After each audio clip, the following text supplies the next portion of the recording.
So if you're just joining us, these are live visuals that are being beamed out of Lahore. The former Pakistani Prime Minister Nawaz Sharif has now finally come back from his stay in London, and this is what the scene at this moment looks like as the followers of his party have come in their thousands. He's flanked, of course, by his daughter PM Nawaz and also some of his relatives and close party workers. And this is going to be an interesting development ahead of the elections that are slated to be held in Pakistan sometime in the month of January next year.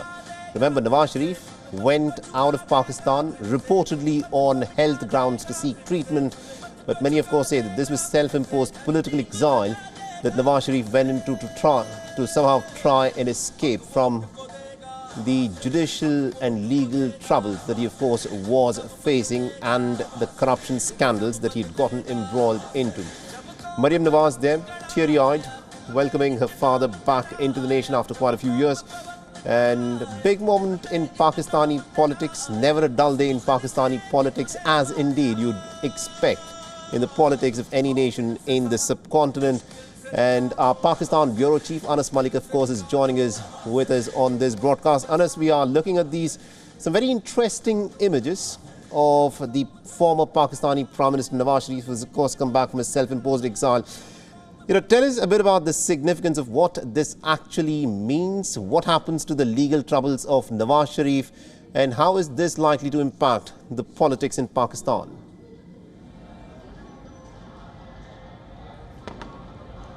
Saleh, I'll just take a moment to get aside and have you on this, have a look at this frame. These are fireworks that are being done by the PML-N to welcome their Supremo. There are scenes of jubilation. I will let the visuals speak for themselves. This is a mammoth of a crowd. It won't be wrong to say it's packed inside. It's packed outside. It's packed outside on the Azadi Bridge. It's packed inside the Greater Iqbal Park. There are people standing at the Azadi flyover, where I am, at the entrance of which I am, and they're just trying to record this moment. They're just trying to capture this moment, and they're here to gather, to get a glimpse of their leader. The fireworks go on time to time. They've been going on for a while, and to give you a sense of how it looks like, well, it's packed. So that if that holds for a testament statement, if that gives a testament statement, then you have your answer. What Nawaz Sharif means to the people, what Nawaz Sharif means to the PML-N supporters. He has been in self-exile or had gone on a reported medical leave. You see people dancing, singing, chanting, and these fireworks, there is a rush of emotions inside as well, inside the Greater Iqbal Park, where Nawaz Sharif is right now. He has returned to the country after leaving on the 19th of November 2019. 4 years later, he's back. He says, or his party says, he's back with the aim of becoming the Prime Minister once again, for the fourth time. Right. Now, what is interesting to note is that the political landscape, it was being underrated. This gathering was being underrated by political pundits. But with today's arrival, the political landscape will significantly change. It would not be wrong to say it would be rather dishonest to say that the political landscape will not change. Nawaz Sharif holds that power to have Punjab aligned with him, to get the people of Punjab aligned with him and onto the roads. Previously, that was seen in context of Imran Khan only. Right. It was also seen in the context that it was only Imran Khan who had that much of a public pull. But today's rally, that has outdone all of those previous claims. Saleh? Very interesting. Now, these are scenes that are being beamed live from Minare, Pakistan in Lahore.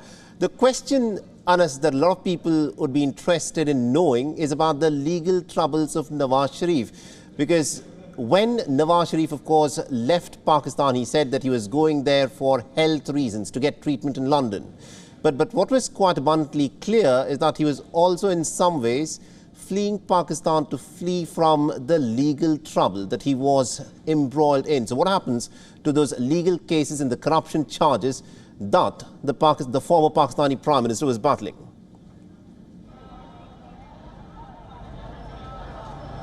Well, he's on protective bail up until the 24th. There are 3 main cases against him. I'll just get aside and give you a sense, and I'll continue speaking to your answer. There are 3 main cases against him. One is the Tosha Khana case, the other is the Avonfield case, and the third is the Al Azizia case. Now, in the Avonfield case and in the Al Azizia case, he's already been convicted. Now, today, when he landed in Islamabad, he has signed on those petitions seeking continuity of his appeal against the Al Azizia verdict and the Avonfield verdict. The Tosha Khana verdict, he's also on bail. So Nawaz Sharif, after attending this and having some time with his family, he will be heading back to Islamabad on the 24th, where his legal team is hopeful that they will be able to have the conviction quashed from the superior courts, that is the high courts in this regard, turning over his lifetime disqualification. Now, with that, the other problem is that how much time would it take? And also, with the Supreme Court practice and procedure not giving the right of appeal in retrospect to the 2 different leaders, then what happens to the fate of Nawaz Sharif? The answer to that is, well, in case if these convictions are overturned, then he does not need any legal cover because he's already protected. So how much time would it take? That would be the key, because Pakistan goes into election mode. Well, today this is an election rally where Nawaz Sharif kicks off his election campaign, but Pakistan's elections are slated to be held sometime in the last week of January 2024, Saleh.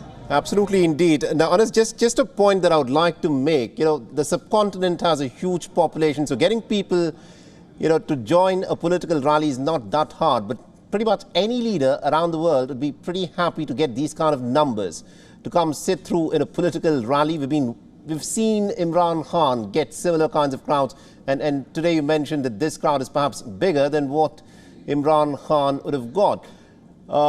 But the question that I want to ask you is this. For the last many months before Imran Khan was arrested, Imran Khan had dubbed himself as the People's Prime Minister. He had called the the government that succeeded him after he was ousted from power, the government of Shehbaz Sharif, as the selected government, something that had happened because of a coup effected by a foreign power. Now, tell us a bit about what the people of Pakistan in fact think, considering that Nawaz Sharif, a former Prime Minister tainted with charges of corruption, he's come back, and this is the kind of reception that he seems to be getting, at least from his party workers. Well, I'll start in reverse. The corruption cases that were against Nawaz Sharif are now being challenged, broadly being challenged, and they're being challenged under the pretext that they did not hold any account at the first place. They were frivolous as per his party. They did not hold any base, and that is the reason his own daughter and son-in-law have been acquitted in one such case, is the Avonfield case. So the party is very hopeful that to quote them, these frivolous convictions will be overturned. Now, to the first part of your question, yes, previously such large crowds were associated with Imran Khan. But I'll just give you a very interesting insight. We were there inside the Greater Iqbal Park yesterday, and we were reporting from inside. What was really interesting is that the sides of the Greater Iqbal Park, that counts for roughly about 11 acres of land, they were previously not being occupied. The last time these sites were occupied were in 2011, the 30th of October 2011, when the PTI held its major show, held its that mark of significance that they have arrived. After that, we've seen that there have been multiple rallies being held here at the Greater Iqbal Park, but since then, no party has been able to utilize those sites. So effectively, since the 2011, up until the 2023, until yesterday or until today, the area that was covered by political rallies was just 14 acres of land. Right. So 25 acres being covered by Nawaz Sharif and his crowd or his team, that gives that. But the other question is, and I think that is a very critical point, supporters turning into voters. Does supporters count or are equivalent to voters? We've seen that the case with Imran Khan, that he's been able to pull bigger crowds, bigger supporters, but not much onto the electoral arena. So that would be the challenge with the PML-N will be facing going forward. Absolutely. And also, for people who are not very familiar with the nitty-gritties of the Pakistani domestic politics, tell us a bit about the rivalry, if it exists, between the two Sharif brothers. The Nawaz Sharif has been the former Prime Minister. His brother Shehbaz Sharif has also been a former Prime Minister.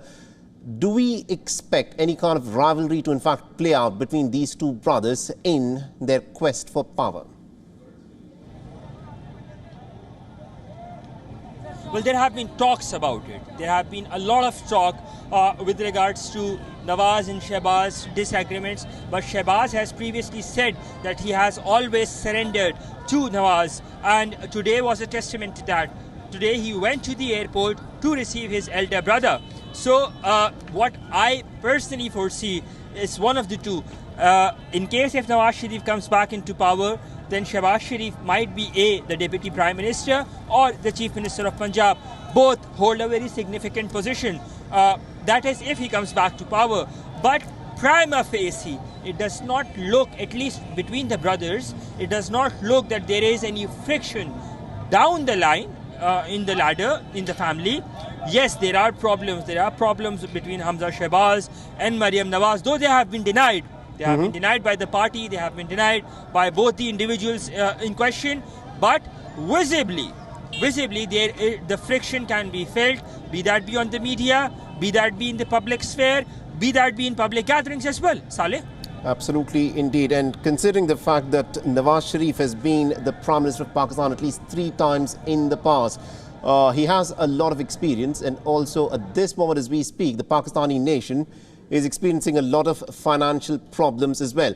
Anas, the question that I want to ask you is this: do the people of Pakistan at this moment feel that Nawaz Sharif is the man who can actually deliver some kind of economic prosperity to them? I'm sorry, Saleh, you will have to repeat the question because there was some audio distortions, because we're given to understand there's a lot of commotion around, there are a lot of people around, so the network, there is some jittery network, so you will have to repeat the question. Sure, Anas, if you can hear me, and I understand that you're in a very noisy place. The question that I asked you was this: at this point of time, Pakistan is also going through a financial crisis. Do the people of Pakistan believe that Nawaz Sharif, or at least the Sharif brothers, have it in them to deliver good governance to Pakistan to overcome the economic crisis that the country is in? Well, for the people to believe or not, we will have to wait for the elections. But that has been their pitch. That has been that pitch that Nawaz Sharif, while departing from London, he has been harping on or banking on. While speaking to the media in Dubai ahead of his departure earlier today, he was saying and repeating and echoing the same things, that where was the economy back in 2017 when he was the Prime Minister, before he was ousted from power, and what did Imran Khan do in 3.5 years of his time? Now that's the claim. But in case if he gets come back to power, the other bigger problem is that Pakistan has to return $26 billion up until the 30th of April. They will have to get it rescheduled or refinanced. So how do they manage that? That is a question, and that would be the bigger challenge. But seemingly so, one thing that Nawaz Sharif can be able to do, or might be able to do rather, he enjoys some greater rapport within the region and in the broader region as well. Personal terms with the ruling families in the GCC, some good cordial terms in the extended and immediate neighborhood as well. Right. So will he be able to mentalize open trade, get a free-flowing economy so that the economic conditions of the country can improve? Again, that's a question to the answer to which the time can tell, only time can tell. But for the people to accept it or not, I think we will have to wait for elections. In case if numbers speak, or in case if, as I said, if supporters are a testament to what you asked, then I think the answer is here. Absolutely, indeed. Anas, do continue to stay on with us. This, of course, is an important story that we are tracking here on WION as we speak, because Nawaz Sharif is now finally back after 4 years of self-imposed exile that he had gone into to the City of London on health grounds. Remember, he is, of course, at this moment facing a lot of legal challenges as well. The path for him to again be rehabilitated into the politics of Pakistan, the corridors of power, is not going to be an easy one. But the fact that Nawaz Sharif was the man who was in power and there's a caretaker government at this moment in Pakistan is something that could play in his favor. But Anas, if I can bring you in on this, back in 2018, it was said that Nawaz Sharif had in fact been removed from power because he was not able to get along with the all-powerful generals within Pakistan. And this is something that he went on record to state during his time in exile in London, that he was removed from the government at the behest of the powerful military leaders after he fell out with the top generals. And Nawaz Sharif also said that Imran Khan was an appointed leader by the military generals of Pakistan. This was back in 2018. Now that Nawaz Sharif has now come back, has Nawaz Sharif been able to patch up his relationship with the military generals in Pakistan? Well, seemingly so. He's coming off from a deal. That has been the talk of the town among the politicians, seemingly so. Again, a deal has been denied by the party men, by the party personnel. But what would be really interesting is that will he be able to continue with his narrative of accountability or seeking accountability of two important military individuals? Again, that's a question to which the answer is known already. Before even he took off from London, we saw that at least two speeches he made, he very ferociously asked for accountability of two very former senior military personnel, the former Army Chief, General Qamar Javed Bajwa, the former Chief of the ISI, Lieutenant General Faiz Hamid. But as the days got closer towards his return, that narrative was dropped. So it looks like that there seems to be some tacit understanding to not irk the powerful military establishment. And as I said, the understanding or the talk of the town, at least here in Pakistani political circles, is that this tacit arrangement or understanding will continue for a longer period. And that is the reason why we're seeing that Nawaz Sharif is back today. Salih? Absolutely indeed. Anas, do continue to stay on with us. I'll come back to you in a minute, but I'm told that we're also being joined by Miss Bushra Bhatt, who's joining us on this broadcast. She is from the PML-N party. Now, Ms. Bushra Bhatt, if I can bring you in on this, we are witnessing, an interesting return of the former Prime Minister of Pakistan. Nawaz Sharif is back in Lahore at the Minar-e-Pakistan. Tell us a bit about, how viable is it for the PML-N party to get Nawaz Sharif back at a time when he's still battling a number of legal charges in relation to corruption? You see, Pakistan, Nawaz Sharif is back as a big blessing for Pakistan right now, because in his tenure earlier on as well, he made sure that Pakistan was moving towards a better future. And right now, if you talk about the cases, I think he, while his government was here, he was battling those cases. And even now, today, when he landed, he went, and it's all according to the law. So right now, the voice is breaking because I'm here at the Jalsa. But all I'm saying is that if Pakistan has to move towards betterment, then Nawaz Sharif is the only solution. Thank you. All right. If I can just follow that up, you say Nawaz Sharif is the only solution. What happens to Shehbaz Sharif? Does it now mean that Shehbaz Sharif has ceded ground to Nawaz Sharif? All right, I think we seem to have lost Bushra Bhatt there. She had joined us, as she said, from the Jalsa, from this particular reception that Nawaz Sharif, of course, is getting in Lahore.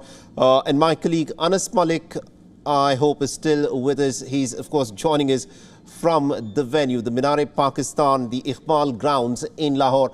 Anas, we just heard from the PML-N leader, Bushra Bhatt there. She said that the PML-N party stoutly backs Nawaz Sharif and they want to fight this forthcoming election that will be held in the month of January next year under the leadership of Nawaz Sharif.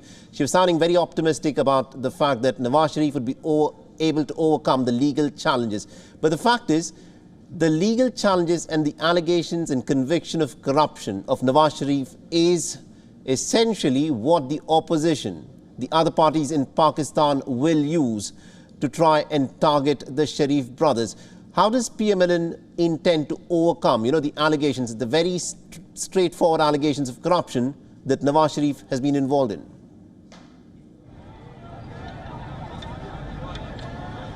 Well, as I said, they will first go to the court, seek reprieve, and if they get some relief and reprieve from the court, there you have the narrative that we were clean, they were forged cases, they were fabricated cases, and the same courts which declared us as, or our leader as a corrupt individual has now exonerated them, honorably exonerated them.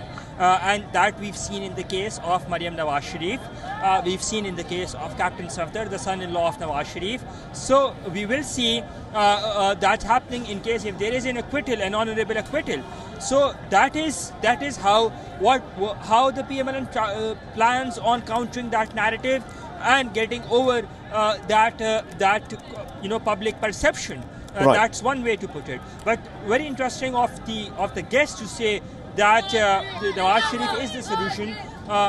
It might sound very good as a political slogan, but in all practicality, it will not be an easy ride ahead. As I said, come April, Pakistan has to pay $26 billion or repay or have it readjusted.